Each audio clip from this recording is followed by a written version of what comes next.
ಪ್ರಧಾನಿ ನರೇಂದ್ರ ಮೋದಿಯವರ ನೇತೃತ್ವದಲ್ಲಿ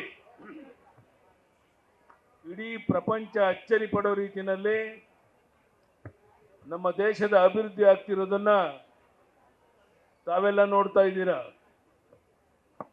ಇಂಥ ಒಂದು ಸಂದರ್ಭದಲ್ಲಿ ಕರ್ನಾಟಕದಲ್ಲಿ ಮಾತ್ರ ಸಿದ್ದರಾಮಯ್ಯ ಡಿ.ಕೆ. ಶಿವಕುಮಾರ್ ಅವರ ಈ ಜೋಡಿ ಉಸಿರಾಡುವಂತ ಗಾಳಿ ಬಿಟ್ಟು ಇನ್ನೆಲ್ಲದರ ಮೇಲೆ ತೆರಿಗೆಯನ್ನು ಜಾಸ್ತಿ ಮಾಡಿ ಅವ್ರು ಏನು ಏರಿಕೆಯನ್ನು ಮಾಡಿದ್ದಾರೆ ಬೆಲೆಗಳನ್ನ ಅದನ್ನು ವಾಪಸ್ ಪಡೆಯೋವರೆಗೆ ಇಡೀ ರಾಜ್ಯಾದ್ಯಂತ ನಾವು ಹೋರಾಟವನ್ನ ಮುಂದುವರಿಸೋದಿದ್ದೇವೆ. ನಾನು ಸಿದ್ದರಾಮಯ್ಯನವ್ರಿಗೆ ಶಿವಕುಮಾರ್ ಅವ್ರಿಗೆ ಹೇಳಕ್ಕೆ ಇಚ್ಛೆ ಪಡ್ತೇನೆ, ನಾವು ಕೊಡುವಂತ ತೆರಿಗೆ ಹಣ ಲೂಟಿ ಮಾಡ್ತಾ ಇದ್ದೀರಾ. ಅಭಿವೃದ್ಧಿ ಕಾರ್ಯಕ್ಕೆ ಇದರ ಉಪಯೋಗ ಆಗ್ತಾ ಇಲ್ಲ. ನೀರಾವರಿ ಯೋಜನೆಗಳು ಸ್ಥಗಿತ ಆಗಿದೆ. ಮರ್ಯಾದಸ್ಥ ಕುಟುಂಬಗಳು ಬದುಕಕ್ಕಾಗದೇ ಇರುವಂತ ಉಸಿರು ಕಟ್ಟುವಂತ ಪರಿಸ್ಥಿತಿಗೆ ನಮ್ಮನ್ನ ತಳ್ಳಿದ್ದೀರಾ. ಇಂಥ ಒಂದು ಸಂದರ್ಭದಲ್ಲಿ ಇವತ್ತೇನು ರಾಜಭವನಕ್ಕೆ ತೆರಳುವಂತ ಒಂದು ಪ್ರೋಗ್ರಾಮ್ ಅನ್ನ ರಾಜ್ಯ ಅಧ್ಯಕ್ಷರು ಏರ್ಪಾಡು ಮಾಡಿದ್ದಾರೆ. ಎಲ್ಲರೂ ಬಂದು ಭಾಗವಹಿಸೋಣ. ಅವ್ರು ಎಲ್ಲಿಗೆ ಬಂಧನ ಮಾಡಿ ಕರ್ಕೊಂಡು ಹೋಗ್ತಾರೋ ನೋಡೋಣ, ಕರ್ಕೊಂಡು ಹೋಗ್ಲಿ. ಇವತ್ತು ಈ ಹೋರಾಟ ಇಲ್ಲಿಗೆ ನಿಲ್ಲಲ್ಲ. ರಾಜ್ಯದ ಉದ್ದಗಲಕ್ಕೆ ನಾವೆಲ್ಲ ಸೇರಿ ಒಟ್ಟಾಗಿ ಪ್ರವಾಸ ಮಾಡೋರಿದ್ದೇವೆ. ಈ ದರಿದ್ರ ಸರ್ಕಾರ ಅಧಿಕಾರ ಬಿಟ್ಟು ತೊಲಗೋವರೆಗೂ ಸಹ ನಮ್ಮ ಹೋರಾಟ ಮುಂದುವರಿಸೋರಿದ್ದೇವೆ. ಅದಕ್ಕಾಗಿ ಬೆಳಿಗ್ಗೆನೆ ಇಷ್ಟು ದೊಡ್ಡ ಸಂಖ್ಯೆಯಲ್ಲಿ ನಮ್ಮ ತಾಯಿಯಂದಿರು, ಅಣ್ಣ ತಮ್ಮಂದಿರು, ಮಾಧ್ಯಮದ ಸ್ನೇಹಿತರು ದೊಡ್ಡ ಸಂಖ್ಯೆಯಲ್ಲಿ ಸೇರಿ ಈ ಕಾರ್ಯಕ್ರಮವನ್ನು ಯಶಸ್ವಿ ಮಾಡಿಕೊಟ್ಟಿದ್ದೀರಾ. ನಿರಂತರವಾಗಿ ನಮ್ಮ ಹೋರಾಟ ಮುಂದುವರಿಯುವುದಿದೆ.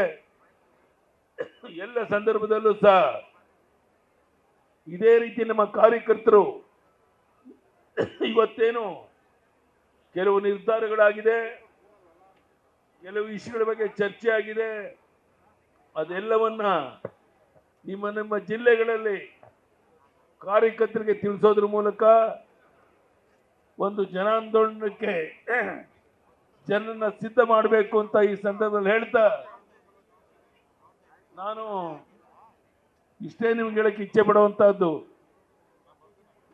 ಜನರ ಹಣವನ್ನು ಲೂಟಿ ಮಾಡ್ತಾ ಇರುವಂತ ಈ ಸಿದ್ದರಾಮಯ್ಯ ನೇತೃತ್ವದ ಸರ್ಕಾರ ಅಧಿಕಾರದಲ್ಲಿ ಮುಂದುವರಿಯುವಂತ ನೈತಿಕ ಹಕ್ಕನ್ನು ಕಳ್ಕೊಂಡಿರೋದ್ರಿಂದ ಸಿದ್ದರಾಮಯ್ಯನವರೇ ಅಧಿಕಾರ ಬಿಟ್ಟು ತೊಲಗಿ. ಇವತ್ತು ನಾನು ಸಿದ್ದರಾಮಯ್ಯನವ್ರಿಗೆ ಹೇಳಕ್ಕೆ ಇಚ್ಛೆ ಪಡ್ತೇನೆ, ಶಿವಕುಮಾರ್ ಅವ್ರಿಗೆ ಹೇಳಕ್ಕೆ ಇಚ್ಛೆ ಪಡ್ತೇನೆ, ಇವತ್ತು ಜನರ ಭಾವನೆ ನಿಮ್ಮದೇ ಆದಂತ ನಿಮ್ಮ ಇಲಾಖೆ ಮೂಲಕ ಸರ್ವೆ ಮಾಡಿಸಿ ಯಾವ ರೀತಿ ಜನ ನಿಮ್ಗೆ ಚೀಮಾರಿ ಆಗ್ತಾ ಇದ್ದಾರೆ ಅನ್ನೋದನ್ನ ಅರ್ಥ ಮಾಡಿಕೊಂಡು ಗೌರವದಿಂದ ಅಧಿಕಾರ ಬಿಟ್ಟು ತೊಲಗಬೇಕು. ನಮ್ಮ ಹೋರಾಟ ಇಲ್ಲಿಗೆ ನಿಲ್ಲೋದಿಲ್ಲ. ನೀವು ಅಧಿಕಾರ ಬಿಟ್ಟು ತೊಲಗೋವರೆಗೂ ರಾಜ್ಯದ ಉದ್ದಗಲಿಗೆ ಪ್ರವಾಸ ನಾನು ಮಾಡ್ತೇನೆ. ಬಲೋ ಭಾರತ್ ಮಾತಾ ಕಿ. ಸನ್ಮಾನ್ಯ ಯಡಿಯೂರಪ್ಪನವರಿಗೆ, ವಿಜಯೇಂದ್ರ ಅವರ ನೇತೃತ್ವದಲ್ಲಿ, ಅಶೋಕ್ ಅವರ ನೇತೃತ್ವದಲ್ಲಿ, ನಮ್ಮೆಲ್ಲ ಮುಖಂಡರ ನೇತೃತ್ವದಲ್ಲಿ ಬಹಳ ಯಶಸ್ವಿಯಾಗಿ ಈ ಕಾರ್ಯಕ್ರಮ ನಡೀತಾ ಇದೆ. ಈ ಹೋರಾಟದಲ್ಲಿ ಭಾಗವಹಿಸಿರುವಂತ ನಮ್ಮೆಲ್ಲ ಕಾರ್ಯಕರ್ತ ಬಂಧುಗಳಿಗೆ, ಅಣ್ಣ ತಮ್ಮಂದಿರಿಗೆ, ಮಾಧ್ಯಮದ ಸ್ನೇಹಿತರಿಗೆ ವಂದನೆ, ಅಭಿನಂದನೆಯನ್ನು ಸಲ್ಲಿಸಿ ನನ್ನ ಮಾತನ್ನು ಮುಗಿಸ್ತೇನೆ. ಎಲ್ಲರೂ ಸಹ ರಾಜಭವನಕ್ಕೆ ಹೊರಡುವಂತ ಸಂದರ್ಭದಲ್ಲಿ ಎಲ್ಲರೂ ಒಟ್ಟಾಗಿ ಈ ಧಿಕ್ಕಾರಕ್ಕೆ, ಈ ಸರ್ಕಾರಕ್ಕೆ ಧಿಕ್ಕಾರವನ್ನು ಕೂಗ್ತಾ ನಾವೆಲ್ಲ ಒಟ್ಟಾಗಿ ಹೋಗ್ಬೇಕು ಅಂತೇಳಿ ನಿಮ್ಮೆಲ್ಲರಲ್ಲೂ ವಿನಂತಿ ಮಾಡಿ ಮತ್ತೊಮ್ಮೆ ಇಷ್ಟು ಹೋರಾಟದಲ್ಲಿ ಭಾಗವಹಿಸಿ ಈ ಕಾರ್ಯಕ್ರಮ ಯಶಸ್ವಿ ಮಾಡಿದಂತ ನಮ್ಮ ಕಾರ್ಯಕರ್ತ ಬಂಧು ಭಗಿನಿಯರಿಗೆ, ಮಾಧ್ಯಮದ ಸ್ನೇಹಿತರಿಗೆ ವಂದನೆ, ಅಭಿನಂದನೆ ಸಲ್ಲಿಸಿ ನನ್ನ ಮಾತನ್ನು ಮುಗಿಸ್ತೇನೆ. ಧನ್ಯವಾದಗಳು. ನ್ಯೂಸ್ ಫಸ್ಟ್ ನಿರ್ಭೀತಿಯಿಂದ ನಿಮ್ಮ ಪರವಾಗಿ.